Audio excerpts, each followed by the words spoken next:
이것을 말할 때 어떤 그 숙명론, 운명론 뭐 이런 걸 말하는 게 아니고 하나님의 목적, 하나님께서 하시고자 하는 목적을 이루기 위한 그 사건들에 대한 계획이다. 계획.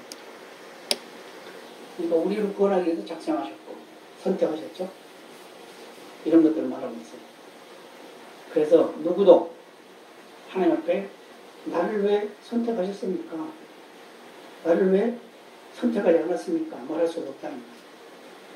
왜 하나님은 강하시는데 우리 약한 우리는 그렇게 관리하십니까? 이렇게 할 수 없다는 거예요. 오직 하나님의 뜻대로 하나님의 뜻대로 계획하시고 예정하시고 작정하셔서 그것을 이루어가는 것을 말하고 있어요.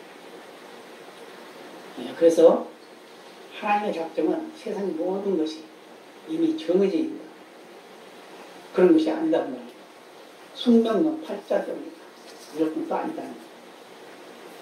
그래서 하나님께서는 사람이 뭘 줬다고요? 자유의지를 줍니다. 그냥 선악과를 먹고 안 먹는 것은 사람에게 준 자유의지라는 거예요. 하나님 먹어라, 먹지 마라 그랬대가지고 사람인 거죠. 사람을 생각할 수 있도록 했죠. 그렇기 때문에 그걸 하나님이 허락하신 거죠. 네 생각 어느 것이 좋으냐, 그 먹는 것이 옳으냐, 먹지 않는 것이 뭐냐. 이제 이거죠. 그 선택을 네가 해라. 이제 그 말이죠. 그런데 사람이 선택을 하는 게 뭐죠? 먹는 쪽으로 선택을 하게 되는 거죠. 네, 그런 의미를 가지고 있어요. 그래서 자유롭게 선택할 수 있는 자유를 주셨어요. 근데 그것이 바로 하나님의 형상으로 지음받은 인간의 고유한 특권이다라는 말씀. 그래서 우리가 죄를 짓는 것은 하나님이 죄 짓게 만드는 것이 아니라 자기 스스로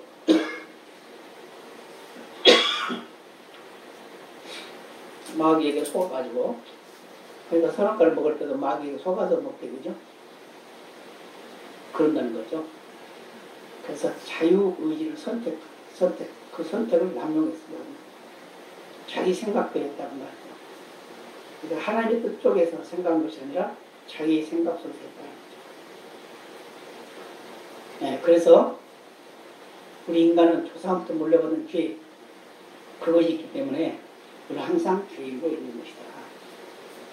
그러나 그 죄를 반복하고 그 죄를 또는 끊을 수 있는 것은 자기 의지다.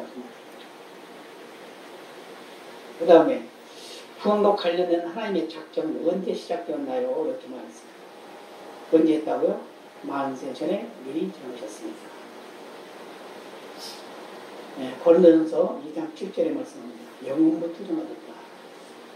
오직 비밀한 가운데 있는 하나님의 지혜를 말하는 것이니 곧 감췄던 것인데 하나님이 우리 영광을 위하사 만세 전에 미리 정하신 것이라. 만세 전이라고 했어요. 시작하기 전에 미리 정하셨다. 에베소 3장 10절로 11절 같이 봅니다. 이는 이제 교회로 말미암아 하늘에서 정사와 권세들에게 하나님의 각종 지혜를 알게 하여 하시니 곧 영원부터 우리 주 그리스도 예수 안에서 예정하신 뜻대로 하신 것입니다.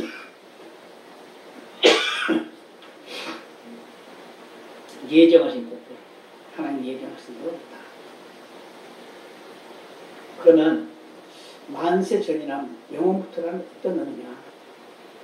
세상을 창조하기 전에 이미 작정하셨던 것일까요? 맞죠? 그래서 만세 전 모든 것이 생기기 전부터 하나님의 작정은 가능합니다. 그러므로 인간의 시간 개념으로는 이해하기 힘들 수 있습니다. 그죠?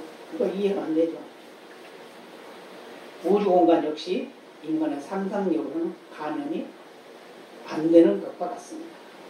공간적으로, 시간적으로 인간은 하나님의 영원하심을 측량할 수가 없습니다. 어떻게 우리가 하나님을 알 수 있어요? 오직 믿음으로만 그걸 받아들일 수 있습니다. 그러므로 우리는 오직 믿음의 눈으로 창조와 섭리를 바라보며 그분의 뜻을 이해해야 합니다. 아멘.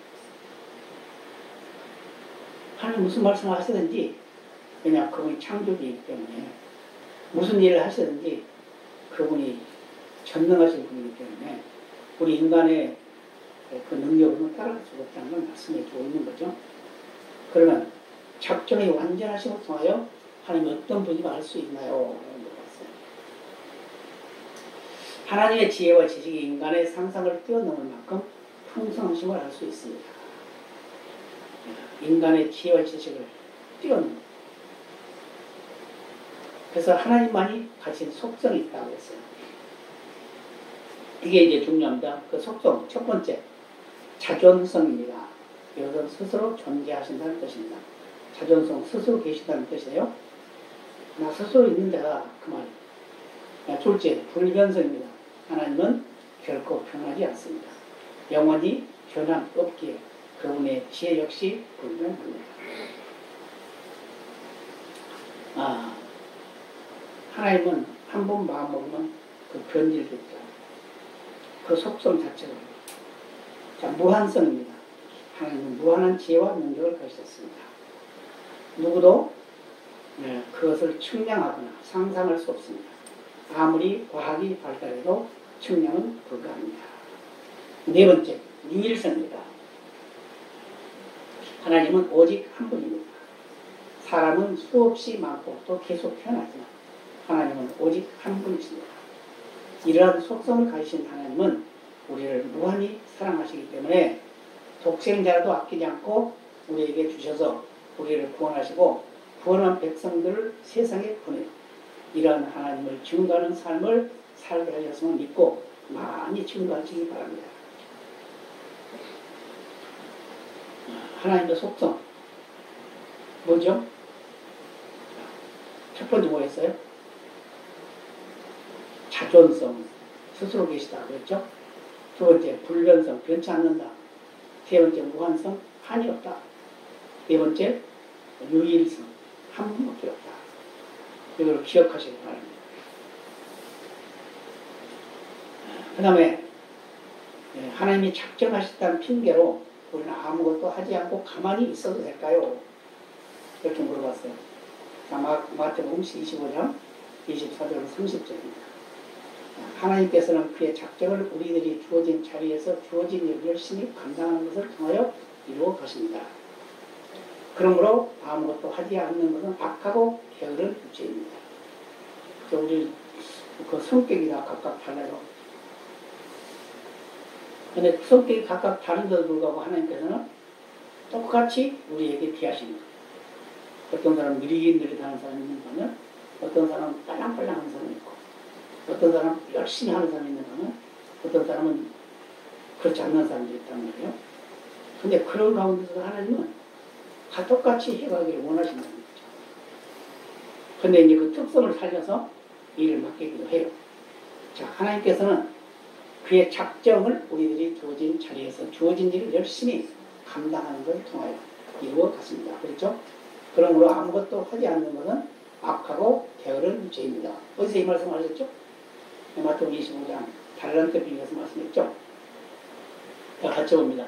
한 달란트 받았던 자도 와서 가는데 주여 당신은 굳은 사람이라 힘지 않는 것을 거두고 해치지 않는 것을 모은 줄 내가 알았으므로 두려워하여 나가서 당신의 달란트를 땅에 감추어 두었었나이다. 벗어서 당신의 것을 받으셨나이다.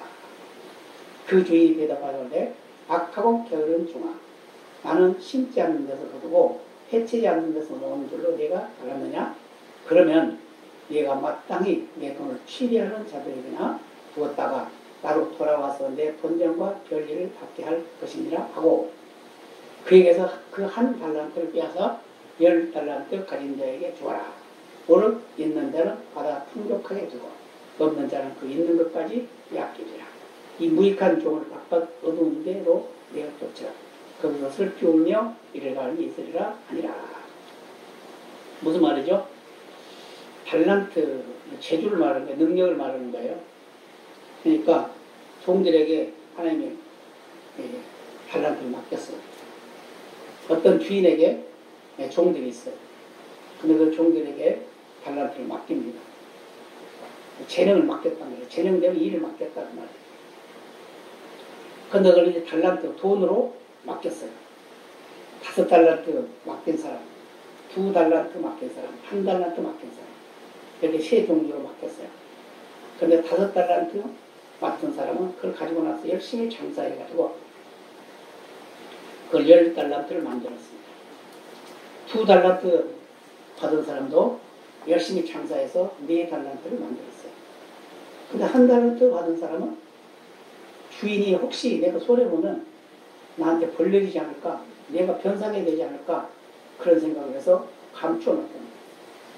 그 주인이 오니까 그걸 주인한테 드렸어요. 손해 안 봤으니까 나도 맞을 거 아니잖아요. 근데 5달란트 받은 데나 2달란트 받은 데는 그 꼭대기로 남긴 거에 대해서 칭찬을 했죠. 충성된 종아, 그렇게 말했죠. 네가 적은 거 충성했으면 많은 거 내가 너희는 주겠다, 그러죠. 그걸 칭찬을 받았어요. 근데 이 1달란트 받는 데는 어떻게 그걸 갖다가 감춰놨습니다. 그때 뭐라고 그래요? 게으르고 악한 종아. 게으르다. 무익한 종이다. 결국은 그 주인으로부터 쫓겨남을 받는 그런 처지에 있게 될 것이다. 이건 이제 하늘나라와도 이제 비교가 되는 거죠. 우리가 하늘나라 백성으로 살아가면서 당당하게 구원은 하나님의 은혜를 받는 것이다. 그러나 어떤 사람들이 천국에 간다. 그건 맞죠? 그런데 중요한 건 뭐냐면 하나님 앞에 섰을 때 어떻게 해요? 책망을 듣느냐 칭찬을 듣느냐 이 중요하다. 그걸 말씀하고 있는 거예요. 자, 그래서 데살로니가후서 3장 1절로 12절 같이 봅니다. 정말로 형제들아 너희는 우리를 기도하기를 주의 말씀이 너희 가운데서 같이 다른지라요 영광스럽게 두고 또한 우리를 무리하고 악한 사람들에게서 건지옵소서 하라. 믿음은 모든 사람의 것이 아니니라. 주는 믿보사 너희를 돕게 하시고 악한 자에게서 지키시리라. 너에게 대하여 우리의 명한 것을 너희가 행하고 또 행할 줄을 우리가 주 안에서 확신하니 주께서 너희 마음을 인도하여 하나님의 사랑과 그리스도의 인내에 들어가게 하시기를 원하노라. 형제들아 우리 예수 그리스도의 이름으로 너희를 명하노니 규모 없이 행하고 우리에게 받은 유전대로 행하지 아니하는 모든 형제에게서 떠나라. 어떻게 우리를 본받아야 할 것을 너희가 스스로 아느니 우리가 너희 가운데서 규모 없이 행하지 아니하는 누구에게든지 양식을 값없이 먹지 않고 오직 수고하고 애써 주야로 일함은 너희 아무에게도 누를 끼치지 아니하려 하느니 우리에게 권리가 없는 것이 아니요 오직 스스로 너희에게 본을 주어 우리를 본받게 하려 하느니라. 우리가 너희와 함께 있을 때에도 너희에게 명하기를 누구든지 일하기 싫어하거든 먹지도 말게 하라 하였더니 우리가 들은즉 너희가 너희 가운데 금호 없이 행하여 도무지 일하지 아니하고 일만 만드는 자들이 있다니 이런 자들에게 우리가 명하고 주 예수 그리스도 안에서 권하기를 정령이 일하여 자기 양식을 먹으라 하느라. 일을 맡겼어요. 그런데 그 일을 감당하지 않아.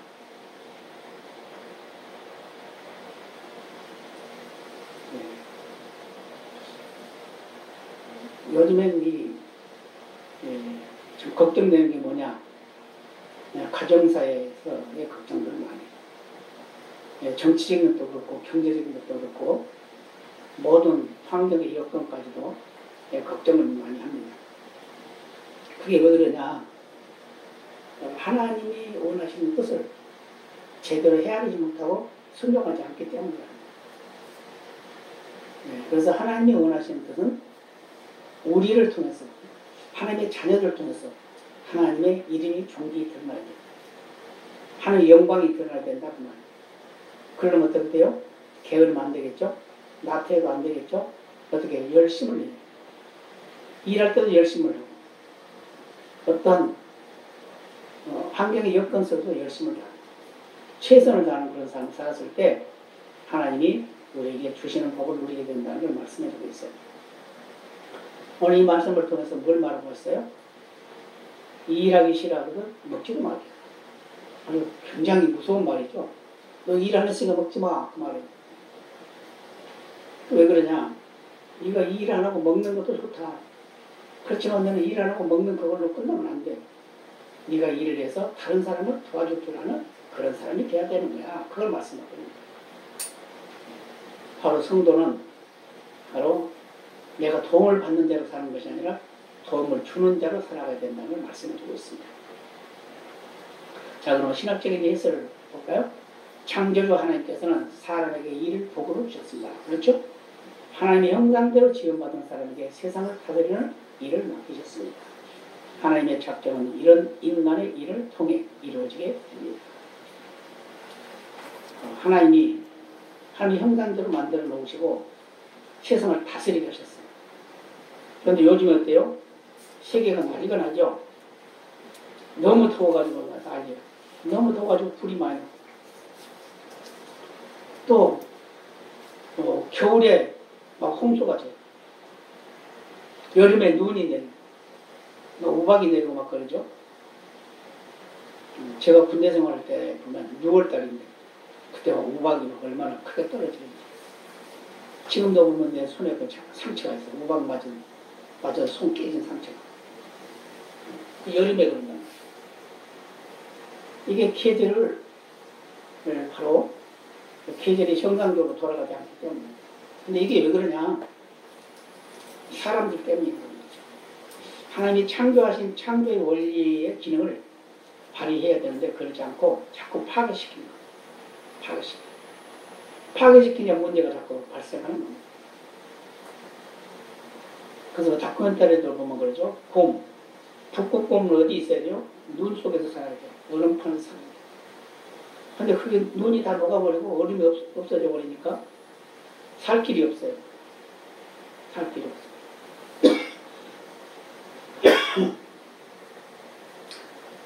그래서 그 시종이 점점 줄어드는 그런 일들이 일어나게 됩니다.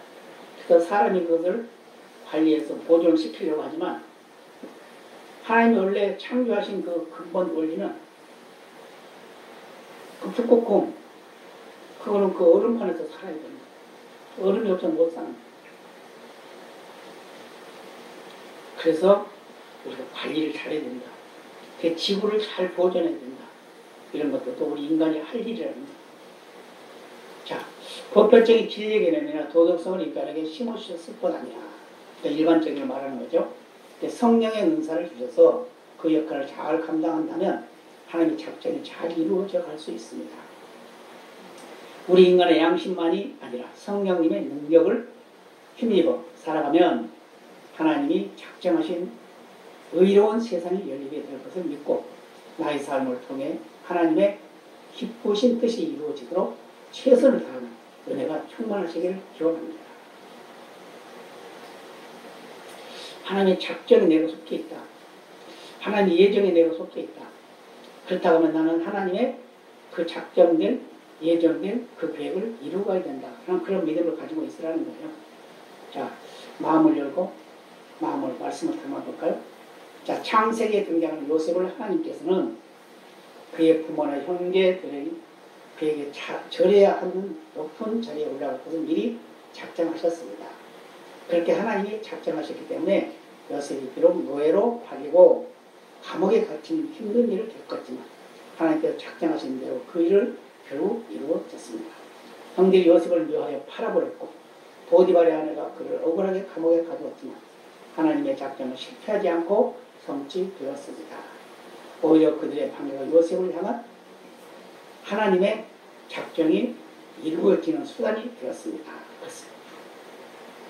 자, 요셉 아주 꿈이 많았죠. 근데 그 꿈이 자기가 꾸고 싶은 꿈이 아니에요. 하나님이 그에게 꿈을 주신 거예요. 무슨 꿈을 줬어요? 자기 형제들보다 위에 있는 거예요. 근데 형제들보다 위에만 아니라 부모보다도 위에 있는 거예요. 결국 지도자가 된다는 걸 말해주고 있어요. 그래서 그 부모나 형제들은 다 요셉 앞에 머리를 조아린다거나 엎드려 절한다거나 그런 꿈을 줬어요. 그러니까 그것 때문에 어때요? 그 형제들이 미워하죠. 미워 때리기도 하고 욕도 하고 불평불만도 하고 여러 가지 하죠. 그런데도 요셉은 그 꿈을 잃지 않았어요. 그래서 결국은 어떻게 팔아먹죠. 에이, 이거 꿈쟁이 꿈이 어떻게 되나 보자. 그래서 처음에는 죽이려고 했잖아요. 구덩이에다 던져버렸죠.